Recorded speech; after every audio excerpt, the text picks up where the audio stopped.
അപ്പൊ ബിജെപിക്ക് ഭൂരിപക്ഷമില്ലെങ്കിലും രാജ്യത്ത് കടുത്ത വർഗീയത ശക്തിപ്പെടുത്തി വീണ്ടും രാജ്യത്തെ വിഭജിക്കാനുള്ള പരിശ്രമമായി വരികയാണ്. അതിനെ ചെറുത്തു തോൽപ്പിക്കണമെങ്കിൽ രാഷ്ട്രീയമായ ഇച്ഛാശക്തി വേണം. ആ രാഷ്ട്രീയ നിലപാടെടുക്കാൻ കോൺഗ്രസിനാവുന്നുണ്ടോ? വർഗീയ ശക്തികളോട് മൃദു സമീപനം സ്വീകരിക്കുന്ന നില തുടർന്നാൽ സംഘപരിവാറിനെ നിങ്ങൾക്ക് എതിർക്കാനാവുമോ? ആവില്ലെന്ന് മാത്രമല്ല, സംഘപരിവാറിന് സഹായമായ നിലപാടുകൾ സ്വീകരിക്കുകയാണ് ദേശീയ കോൺഗ്രസും കേരളത്തിലെ കോൺഗ്രസും.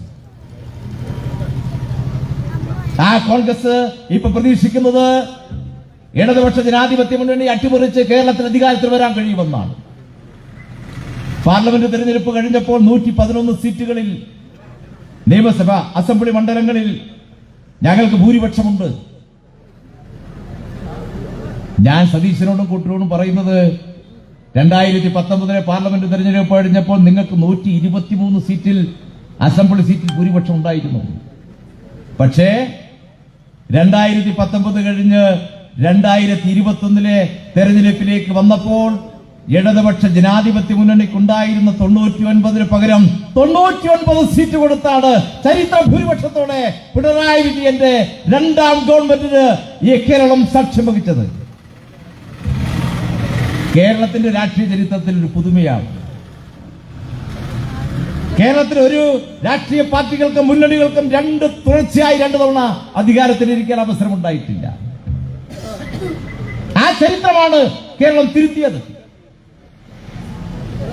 അപ്പോഴാണ് കോൺഗ്രസിന്റെ പ്രതിപക്ഷ നേതാവിന്റെ ദിവാസ്വപ്നം, ഇതാ ഞങ്ങൾ അധികാരത്തിൽ വരാൻ പോകുന്നു, ഞങ്ങൾ അധികാരം വരാൻ പോകുന്നതിന്റെ ആദ്യ സൂചനയായി ഞങ്ങൾ ചേലക്കര മണ്ഡലം പിടിക്കാൻ പോകുന്നു. ഞങ്ങൾ ഇടുക്കിയിലെ നമ്മുടെ സഹാക്കളൊക്കെ ഉണ്ടായിരുന്നു, തിലകൻ സഖാവ് ഉണ്ടായിരുന്നു. ഞങ്ങൾ ചേലക്കരയിലെ പ്രവർത്തനത്തിന് 1.5 മാസം ഉണ്ടായിരുന്നു. ഇപ്പൊ കോൺഗ്രസ്സുകാർ പറഞ്ഞെന്താ? പാർലമെന്റ് തെരഞ്ഞെടുപ്പിൽ LDF അവിടെ ഭൂരിപക്ഷം 5200 മാത്രമാണ്. എന്ന് പറഞ്ഞാൽ 2601 വോട്ട് പിടിച്ചാൽ ചേലക്കരയിൽ LDF പരാജയപ്പെടും. സതീശൻ തന്നെ പറഞ്ഞു 10,000 വോട്ട് ഞങ്ങൾ ചേർത്തു.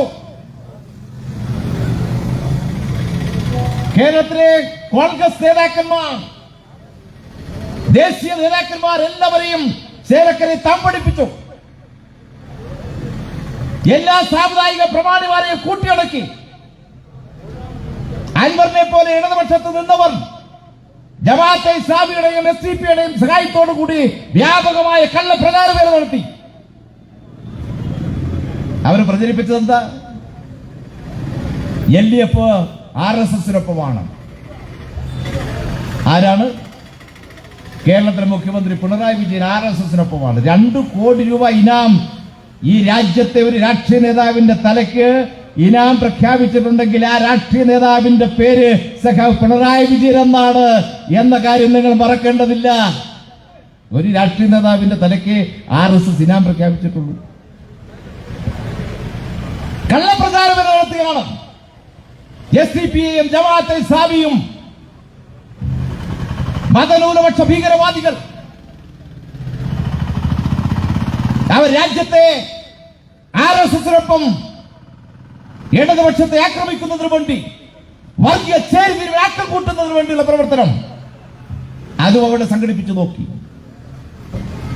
ഞാൻ തെരഞ്ഞെടുപ്പ് കഴിഞ്ഞ് വോട്ടെണ്ണി കഴിഞ്ഞപ്പോഴോ 2016 ഇതേ സ്ഥാനാർത്ഥി UR പ്രദീപ് അവിടെ 10,000 വോട്ടിനാണ് ജയിച്ചതെങ്കിൽ ഈ തെരഞ്ഞെടുപ്പിൽ 12,000-ലധികം വോട്ടിന് ഇടതുപക്ഷം വെற்றிക്കൊടി പാർച്ചിരിക്കുന്നു ചേലക്കരയിൽ.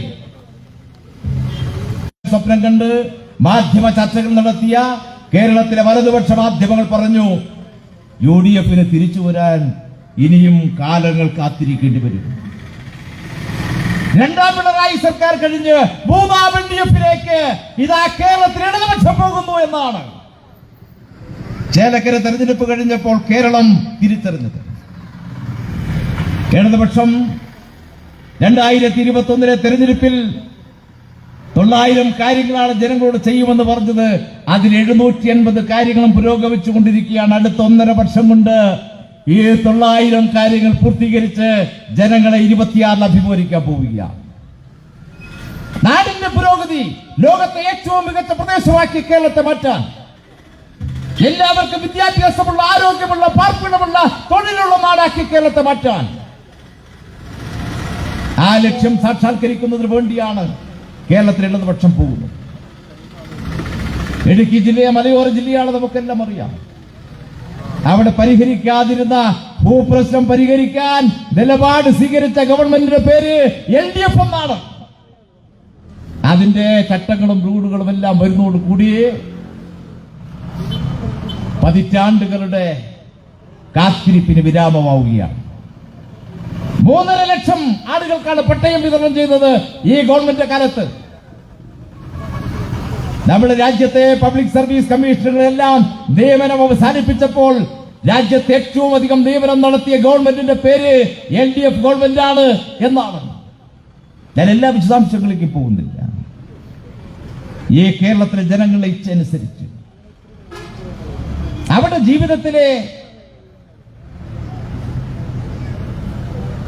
ദൈനംദിനം കാണാവുന്ന മാറ്റങ്ങൾ സൃഷ്ടിക്കാൻ ഇടതുപക്ഷ ഗവൺമെന്റുകൾ കണ്ണുവെച്ച പ്രവർത്തനം നടത്തുകയാണ്.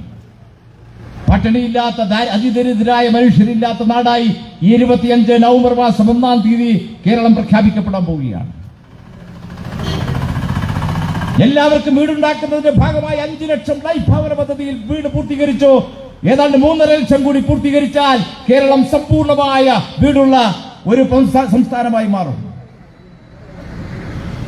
അതിനെല്ലാം തകർക്കാൻ പല വളഞ്ഞിട്ട വഴികളും UDF-ഉം കോൺഗ്രസും കേരളത്തിലെ മാധ്യമങ്ങളും ഒരുമിച്ച് ചേർന്ന് നടത്തുകയാണ്.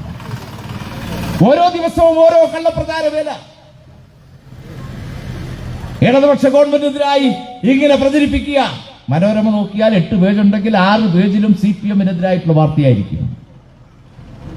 പണ്ട് നമ്മുടെ നാട്ടിലൊരു വാർത്ത വന്നു, കിണറ്റിൽ വീണ കുട്ടിയെ DYFI ഗുണ്ട രക്ഷപ്പെടുത്തി. മനോരമയിലാണ്.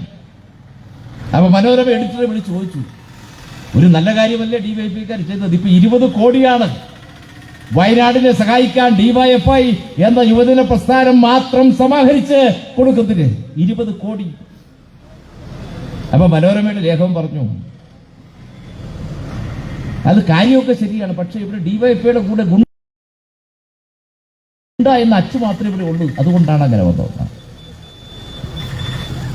അങ്ങനെ എഴുതുകയാണ് ഇടതുപക്ഷത്തെ തകർക്കാൻ. പേജും മഷിയും മുഴുവൻ അധ്വാനവും ഇടതുപക്ഷത്തിനെതിരായിട്ടാണ്. ആ വലതുപക്ഷ മാധ്യമങ്ങളുടെ കള്ളപ്രചാരവേലയെ മറികടക്കാൻ നമ്മുടെ മുമ്പിലുള്ള കരുത്ത് ഈ ബഹുജനങ്ങളാണ്. നമ്മുടെ പാർട്ടി 24-ാം പാർട്ടി കോൺഗ്രസിലേക്ക് പോകുമ്പോൾ പ്രധാനപ്പെട്ട ഒരു തീരുമാനം, ജനങ്ങൾക്കൊപ്പം നിന്ന് നമ്മൾ പ്രവർത്തിക്കുക, അവരുടെ ജീവിതത്തിൽ ഇടപെടുക, അവരെ സഹായിക്കാനും സംരക്ഷിക്കാനും ഈ പാർട്ടിയും ഈ ചെങ്കൊടിയും ഉണ്ടാകുമെന്ന് പ്രഖ്യാപിക്കുക. ഒരു ശക്തിക്കും നമ്മളെ തകർക്കാൻ കഴിയില്ല. നിങ്ങൾക്ക് കൊന്നു തള്ളാൻ കഴിയും, പക്ഷേ ഈ മുദ്രാവാക്യത്തെ, ഈ ചെങ്കൊടിയെ ഒരു തരിമ്പും താഴേക്ക് കൊണ്ടുപോകാൻ ഒരു വലതുപക്ഷ മാധ്യമങ്ങൾക്കും വലതുപക്ഷ രാഷ്ട്രീയത്തിനും കഴിയില്ല. ഈ ചെമ്പട ഈ കേരളത്തിൽ ഒരു പുതിയ അധ്യായം രചിക്കാൻ പോവുകയാണ്. നിങ്ങളൊരിക്കൽ കളിയാക്കി പറഞ്ഞു കേരളത്തെ ശ്രീലങ്കയാക്കുമെന്ന്. അതെ, അത് ഇന്നത്തെ ശ്രീലങ്കയാക്കാനാണ്. ഇടതുപക്ഷം കരുത്ത് തെളിയിച്ച ശ്രീലങ്ക പോലെ ഈ കൊച്ചു കേരളം രാജ്യത്തിനാകെ കരുത്തായ ഒരു പ്രദേശമായി മാറുമെന്ന കാര്യം അതിവിദൂരമായ ഭാവിയിലല്ല എന്ന് തെളിയിക്കുന്ന ഉജ്ജ്വലമായ വിജയം ഇടതുപക്ഷത്തിന് വരാൻ പോകുന്ന പഞ്ചായത്ത് തെരഞ്ഞെടുപ്പിലും 26-ലെ നിയമസഭാ തെരഞ്ഞെടുപ്പിലും നേടിയെടുക്കാൻ, ഈ കള്ളപ്രചാരവേലയെ മറികടക്കാനുള്ള പ്രവർത്തനങ്ങളിലേക്ക് നിങ്ങൾ ആകെ ഇറങ്ങണം എന്നുകൂടി അഭ്യർത്ഥിച്ചുകൊണ്ട് ഇവിടെ ഈ പൊതുയോഗത്തിൽ പങ്കെടുത്ത നിങ്ങളെ ഓരോരുത്തരെയും അഭിവാദ്യം ചെയ്തുകൊണ്ട് ഔപചാരികമായി ഈ സമ്മേളനം ഉദ്ഘാടനം ചെയ്തതായി അറിയിക്കുന്നു. ഞാൻ എന്റെ വാക്കുകൾ ഉപസംഹരിക്കുന്നു.